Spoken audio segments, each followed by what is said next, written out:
দুনিয়ার সবাইরে বেজার করে আল্লাহকে যাবে না কেন? বলে আল্লাহকে বেজার করবা কেন? তোমার ক্ষতি করলে তুমি তার ক্ষতি করবা, বা তার সাথে তুমি সম্পর্ক আলাদা করবা। তোমার মা তোমার ক্ষতি করে, তুমি মায়ের সাথে কথা বলো না। বাবায় তোমার ক্ষতি করলে তুমি তার সাথে কথা বলো না। বন্ধুর সাথে তোমার ঝগড়া, তুমি বন্ধুকে ছেড়ে দাও। বন্ধু তোমার স্বার্থের দিকে তাকায় না, নিজের স্বার্থের দিকে তাকায়। আর আমার আল্লাহ তোমার আমার কেমন বন্ধু? আমার আল্লাহ তোমার আমার কি ক্ষতি করলো একটু হিসাব করে বের করো। আমার আল্লাহর মতো বন্ধু আর কারো পাইবা নাকি রে বাবা? আমার আল্লাহ কেমন? দুনিয়ার সিমেন্ট ফ্যাক্টরি থেকে রড বের হয়, রডের ফ্যাক্টরি থেকে সিমেন্ট আছে। আমার আল্লাহ কেমন? মা একটা ফ্যাক্টরি, একই মায়ের গর্ভ থেকে 10টা সন্তান আল্লাহ বের করেছেন। 5টা সন্তান ছেলে, 5টা মেয়ে।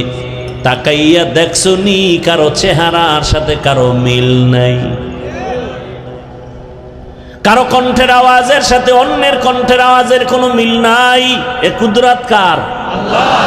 একই মায়ের সন্তান, আবার কারো চোখে সমস্যা, কারো হাতে সমস্যা, কারো প্রতিবন্ধী, কারো পায়ে সমস্যা। আবার অনেক সন্তান আছে মুখ দিয়া খানাও খায়, তবে কথার মধ্যে কোনো আওয়াজ নাই। আমার আল্লাহ কেমন দয়ার মালিক! দুনিয়াওয়ালারা কিছু উপকার করলে এটার আবার বাহাদুরি করে।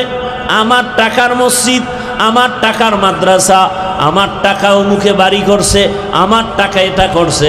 আমার মাওলা আমাদের এত কিছু দিয়েছে, কোনদিনও আল্লাহ বলে নাই বান্দা তুই আমারটা খাইয়া তুই বড় হইছো। এটাকে বলে এহসান জিতলানো। আল্লাহ পাক এহসান জিতলায় না।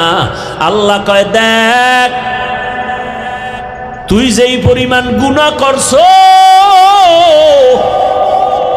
রাতের বেলা সারা রাত মোবাইলে চোখের গুনাহ করো, হাতের গুনাহ করো, জবানের গুনাহ করো, অন্তরের গুনাহ করো। তোর এই গুনার খবর যদি তোর মা জানে, তোর মা তোকে আদরে ডাকবে না, বাবাও তোরে ভালো নজরে দেখবে না, বোন তোকে ভালো ভাই হিসেবে দেখবে না। তোমার অন্যায়ের খবর তোমার স্ত্রী যদি জানে, তোমার ঘরে আর থাকবে না। তোমার সন্তান জানলে বাবা বলে ডাকবে না। আল্লাহ কয় আমি সব দেখছি। তুই পানির মধ্যে ডুব দিয়া কি অন্যায় করেছো, আমি সব দেখছি।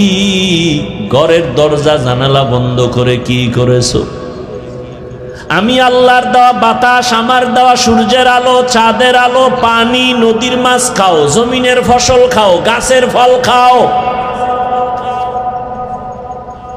পানি মনের মতো হয় না। কয় তাহলে কেমনে? স্বাদ লাগে না। কয় কোন পানি খাবি? কয় ডাব দে।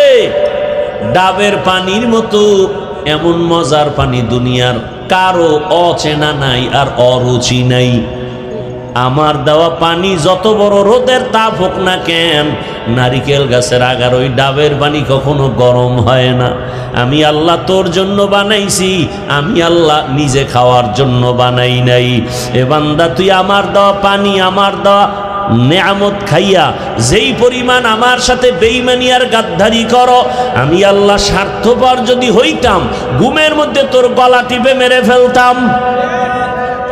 আমি আল্লাহ রাগ করি নাই। আমি আল্লাহ রাগ করে পানিও বন্ধ করি নাই, বাতাস বন্ধ করি নাই, খানাও বন্ধ করি নাই। বরং আমি আল্লাহ তোরে বারবার ডাকাইলাম, আয় হাইয়া আলাস সালাহ। ফজরে ডাক দিছে আসসালাতু খায়রুম, তোরে ফজরে ডাকছে আয় তাড়াতাড়ি সেজদা কর, ঘুমের চেয়ে নামাজও ভালো। আর তুমি ঘুমাইও না, ঠিকমতো পড়িলে নামাজ জান্নাত তোমার ঠিকানা। পশু পাখি কীট পতঙ্গ কেউ ঘুমিয়ে রইল না। মানুষ হয়ে ঘুমিয়ে থাকা ঠিক তো মোদের হবে না। আহাতে মন কঠিন দিনেতে নামাজ তোমায় ভুলবে না। ঠিক মতো পড়িলে নামাজ জান্নাত তোমার ঠিকানা। আমার প্রাণের ভাই বোনেরা জলদি করে উঠে যাও, ওযু করে তাড়াতাড়ি নামাজ পড়তে